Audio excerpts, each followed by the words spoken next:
Hello, this is a video on Chapter 9, the grammar in Chapter 9 of Jenney's, which is fairly straightforward. So, it shouldn't take us too long to go through. The next video is going to be on Chapters 10, 11, 12, 13, 14, 15, and 16 all at once, what I call the Great Leap Forward. But this one will be fairly simple. Okay, so this one is about the imperfect and future tenses of sum esse, the verb for to be. You will remember that we did the imperfect and future tenses for first conjugation verbs. So amo, the present tense, that's what we started with, is amo, amas, amat, etc. And then you put in BAs before the endings to get the imperfect, so it's amabam, amabas, amabat. For the imperfect, that's I used to love, or I loved, or I was loving, etc. And then for future, you put in mostly BIs, but a BO at the beginning and a BU at the end, with the NT afterwards. So I'm a bo, I'm a bis, I'm a bit, not I'm a bas, I'm a bot, but I'm a bis, I'm a bit, which means I will love, you singular will love, and he, she, it will love. Okay, so that's just a review of how first conjugation verbs work.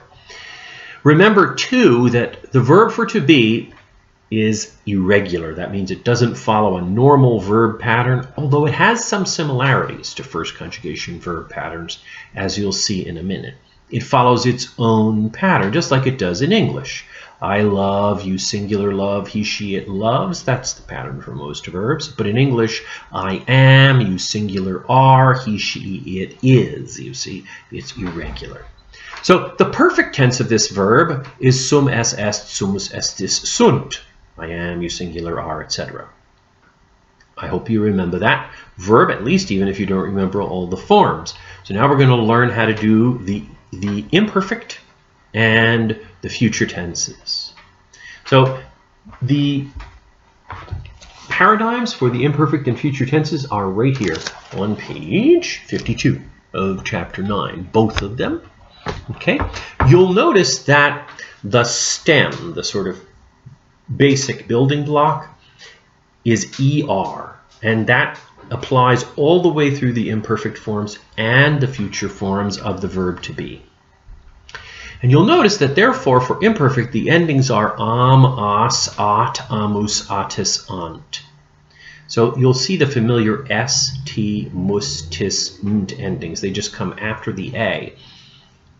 Another thing that you'll notice is, think about how you make the imperfect for first conjugation. You use ba. So amabam, amabas, amabat. So take out the b, right? And it's eram, eras, erat.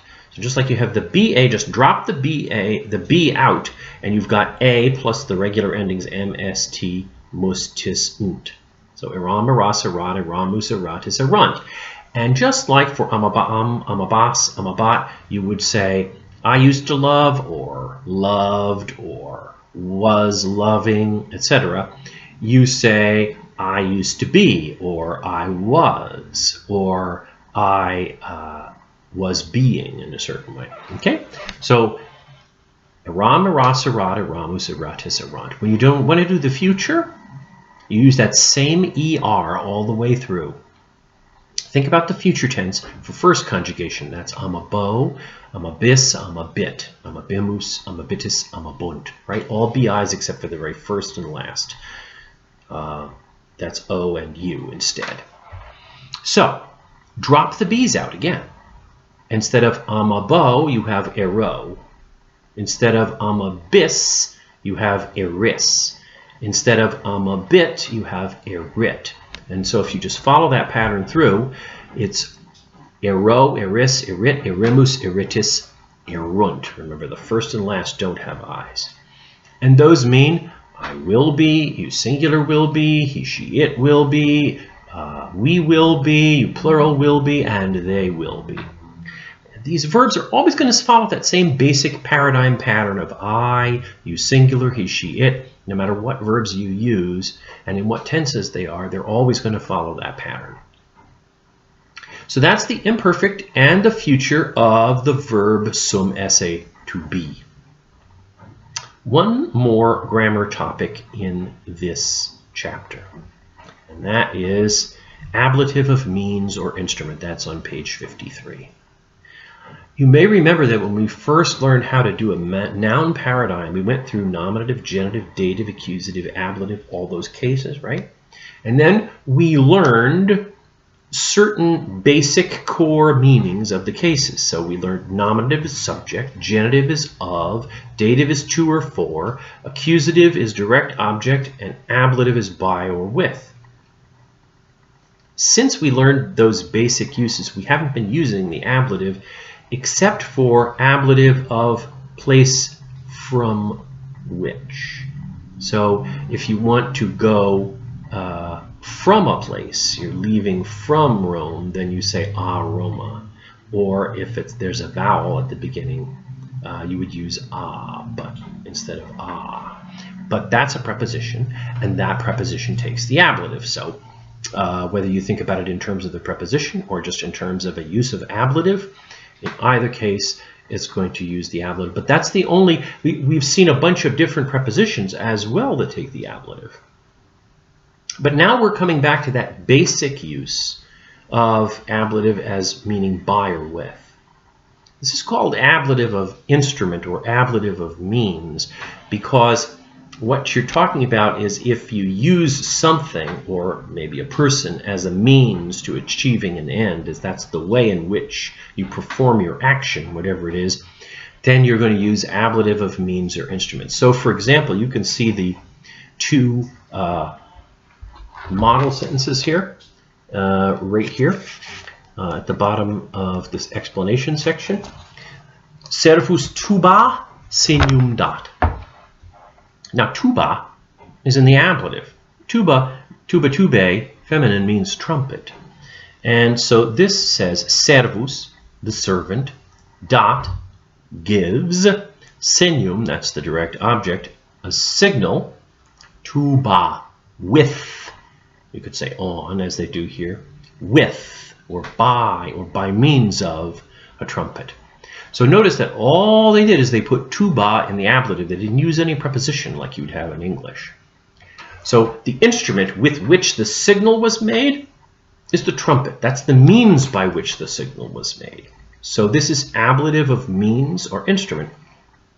And all you do is you just put the word in the ablative. You don't have to use any preposition. So the other sentence, the other model sentence there, or example sentence, is Deos multis linguis laudabunt. Now there, we see Deos is plural, but we see that it's in the accusative case, so it can't be the subject. And there's nothing here. Multis and linguis are plurals, and they could be either dative or ablative, because they have that is ending. So the subject must be inside the verb, laudabunt, and the bu tells us that it's future. Laudo laudare means praise. So laudabunt means they praise. They praise. Is there a direct object? Yes, we saw it just a minute ago, Deos. So they praise the gods, and then multis linguis is in the ablative. By form, it could be in the dative, but that doesn't make a lot of sense if you chase it down and try to work with it as a dative. So they will praise, the gods, multis linguis, with many languages, or with many tongues, because lingua linguae can mean language or tongue, just as tongue is another word for language in English. So they will praise the gods with many languages or with many tongues, or you can play with that with a little bit and say in many languages, and it sounds better in English. But it's this basic by or with meaning of the ablative that you're dealing with here. Let's take a look at the vocabulary below on page 53, which you're responsible for. So these are all adverbs. Remember, adverbs usually modify verbs. Sometimes they modify adjectives or other adverbs. But the nice thing about adverbs is you don't have to worry about dictionary form. Okay, so when you have a noun, it's going to be something like lingua, linguae, feminine. You're going to have the basic nominative singular form and the genitive and the gender marker, right? Or if you have a verb, we'll find out later on, you're going to have 4 principal parts. That's the next chapter. Right now we've just learned 1. If you have an adjective, you're usually going to have 3 different gender forms. So bonus, bona, bonum, because sometimes you want to put it in the masculine, sometimes in the feminine, and sometimes in the neuter. So you have to remember that it has that peculiar 3-gendered form every time you use an adjective. For prepositions, you need to always say pair and then plus accusative, right? Or a/ab plus ablative, because all prepositions take a case. So you need to remember that, and you need to put those things down in the dictionary form with nouns, with adjectives, with prepositions, and soon you'll see with verbs. You don't have to do it with adverbs. Adverbs only have 1 form. They can be changed for comparison. That means, well, we won't get into that right now, but they can be changed for comparison later. But the basic, there's no, when you got the dictionary form, you just list them. So well is bene, and nunc is now, and postea is afterwards, and semper is always, and that's all you need to know is the basic forms of them. That's all there is for this chapter, so great. See you next time.